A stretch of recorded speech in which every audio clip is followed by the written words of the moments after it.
Que Dieu vous bénisse et que la grâce de Dieu soit avec toutes les personnes qui me suivent.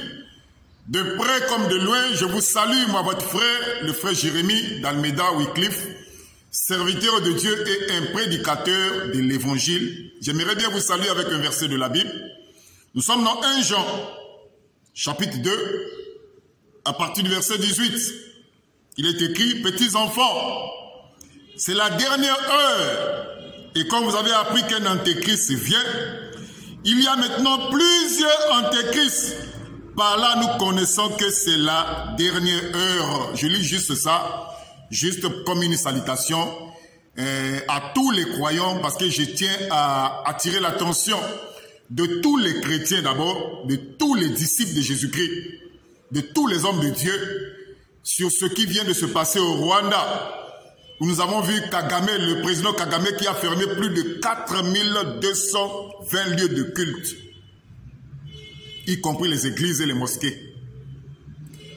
Plus de 4220 lieux de culte au Rwanda ont été fermés par un individu.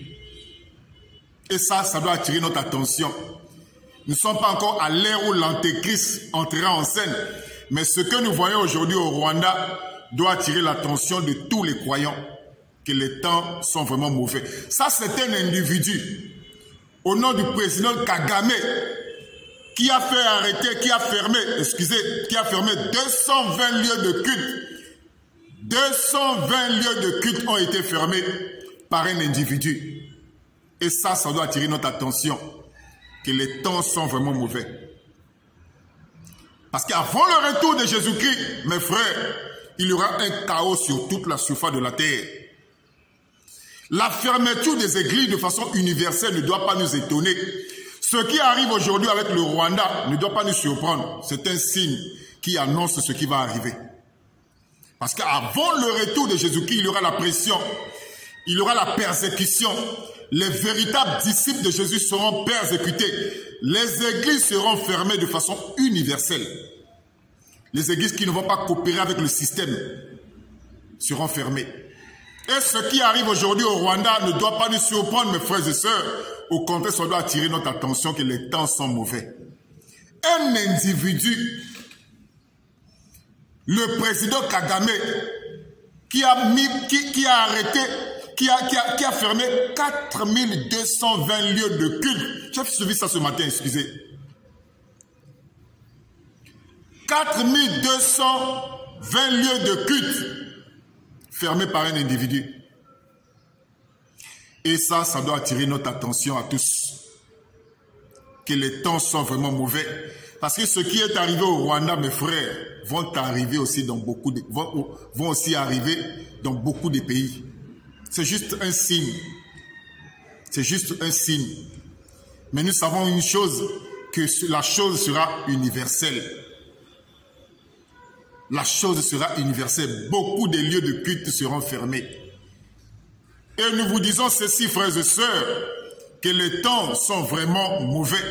Nous vivons les temps les plus sombres de toute l'histoire de l'humanité. Nous voyons les puissances négatives s'élever. 4220 lieux de culte fermés au Rwanda. Ça, c'est juste le Rwanda. Mais nous savons une chose, que lorsque le système de l'antéchrist sera instauré sur la terre, beaucoup des églises, beaucoup des lieux de culte seront fermés. Mes frères et sœurs, l'heure est vraiment grave. L'heure est vraiment grave. Je demande à tous les chrétiens de se mettre dans un état de préparation. Nous, les chrétiens, nous devons être prêts en tout temps parce que nous ne savons pas le jour ni l'heure du retour de notre Seigneur et Sauveur Jésus-Christ. Mais avant le retour de Jésus-Christ, il y aura des signes un peu partout. Il y aura des signes. Il y aura la pression, il y aura la persécution. Ça, les chrétiens, vous devez vous préparer à cela. Il y aura la persécution avant le retour de notre Seigneur et Sauveur Jésus-Christ. Que Dieu vous bénisse. Que la grâce de Dieu soit avec vous. Ayons l'habitude de regarder les événements avec l'œil prophétique. C'est ça la qualité des véritables croyants. Nous regardons les événements qui se passent dans le monde avec un regard prophétique. Que Dieu vous bénisse. Amen.